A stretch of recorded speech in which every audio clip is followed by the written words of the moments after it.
viens de vivre un grand changement dans ma vie et j'ai constaté que, encore une fois, qu'une sensation et une façon de voir les choses étaient très présentes autour de moi, c'est la peur. Alors la peur, c'est un sujet qui a déjà été très très souvent exploré. Et là, je vais vous partager mon point de vue, mon ressenti par rapport à ce sujet, notamment par rapport à mon expérience et comment j'ai décodé des outils qui me permettaient finalement de mieux composer avec. Bon, alors la peur, c'est un ressenti, c'est des pensées, c'est des phrases qu'on se dit, et c'est ce qui conditionne notre état d'esprit et la façon dont on se comporte. Depuis début de cette année, avec mon conjoint, on a tout vendu. Nos meubles, nos vêtements, nos affaires personnelles, pour, depuis peu de temps, là, partir vivre en Asie du Sud-Est. Alors pour l'instant, on explore, on teste, on passe du temps dans différents pays pour voir comment on se sent, comment on s'intègre, et on verra ensuite où on a envie de rester durablement. Et donc, en préparant notre départ, j'ai côtoyé des peurs et des appréhensions. Celles qui venaient de ma tête et aussi celles qui venaient des autres autour de moi. Et c'est fou de voir combien les peurs, elles sont partout, omniprésentes. Avant tout le reste même, je dirais. C'est-à-dire que d'abord, on imagine le pire avant de se réjouir. J'ai l'impression qu'on se concentre que là-dessus et qu'on dépense une énergie émotionnelle immense à les entendre, à les analyser et puis à les gérer.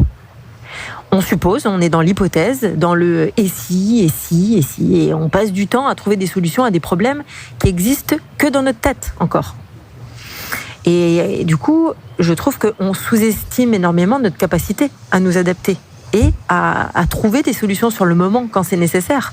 On les anticipe pour, soi-disant, être capable de les gérer quand ça arrive. Ça veut dire quoi alors ? Ça veut dire qu'on suppose que quand ça va se présenter, on ne saura pas faire. Le problème, en soi, il existe dans notre tête à ce moment-là. Alors que quand il va exister dans le monde réel, et pas juste dans notre imaginaire, on sera capable de le gérer. Alors les peurs, elles nous handicapent, elles nous figent, et elles nous angoissent, et aussi elles nous font remettre en question des choix qui sont pourtant évidents pour nous au départ. Alors pour ma part, quand j'ai commencé à parler autour de moi de quitter mon job pour partir voyager plusieurs mois en sac à dos, alors ça c'était il y a quelques années, mais je reviens quand même sur cette expérience. Maintenant j'ai appris à composer avec la peur projetée par les autres, mais à l'époque j'y faisais face directement pour c'était les premières fois où vraiment je le ressentais autant. Et donc j'étais hyper enthousiaste, j'étais déterminée, hyper excitée de partager ce nouveau projet autour de moi. J'étais vraiment heureuse de ce projet, j'étais même fière de moi finalement d'avoir pris la décision de le faire, de quitter mon boulot pour partir voyager pendant plusieurs mois en sac à dos, sans avoir vraiment d'itinéraire, juste un aller simple. Et j'y voyais, moi, de vraies opportunités d'apprendre de nouvelles choses, de rencontrer des nouvelles personnes, d'ouvrir mon esprit, de me nourrir, en fait, de choses simples de la vie. Et j'aurais pas stoppé ce projet, ce rêve, j'aurais pu stopper ce projet ou ce rêve si je m'étais laissée envahir par les angoisses et les peurs des gens autour de moi.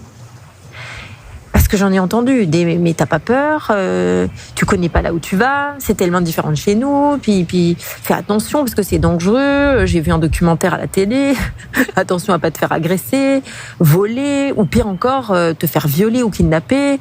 Oui, j'ai vu un reportage, ils font du trafic d'organes là-bas, enfin voilà, j'ai eu aussi, parce que là c'est des exemples, j'en ai d'autres, et puis la nourriture, tu vas être malade, l'eau elle est pas potable, les transports, les routes c'est dangereux, et puis tu maîtrises pas la langue.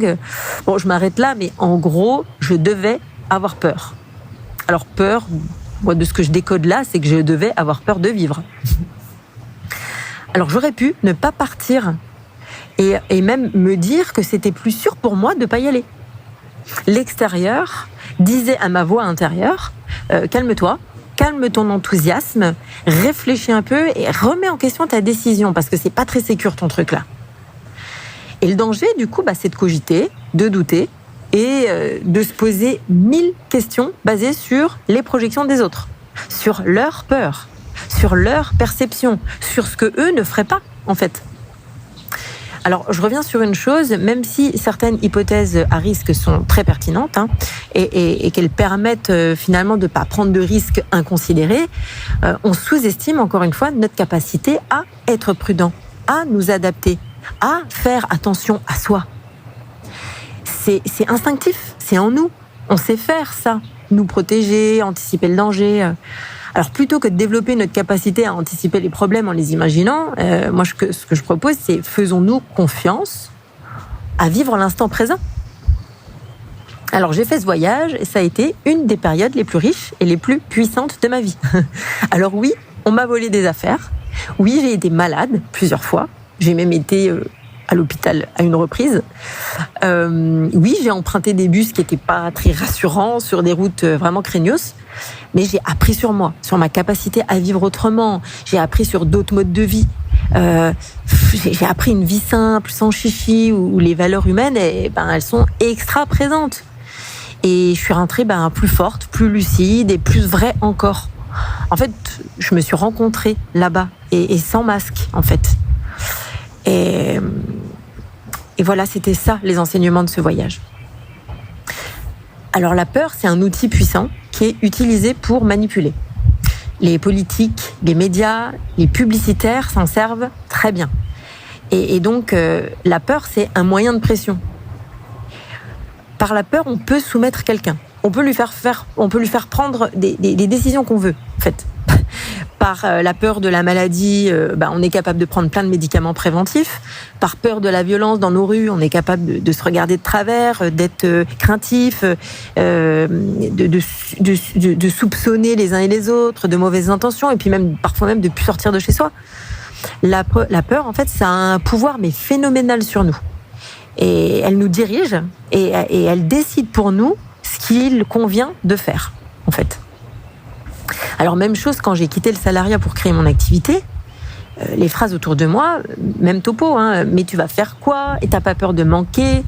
Comment tu vas gagner ta vie? Et tous les avantages de ta boîte, tu vas les perdre? Et puis t'as pensé à la retraite? Enfin, bon, les intentions, elles sont de protéger. C'est bienveillant. Et encore une fois, c'est de la projection. Mais clairement, c'est hyper limitant. La peur du changement, c'est une source de stress. Ça, c'est un fait. Avoir peur des imprévus, ça fait perdre confiance en soi. Le scénario du « et si », on suppose qu'on ne va pas surmonter, en fait. Alors qu'il suffit de faire le test concrètement pour se convaincre du contraire.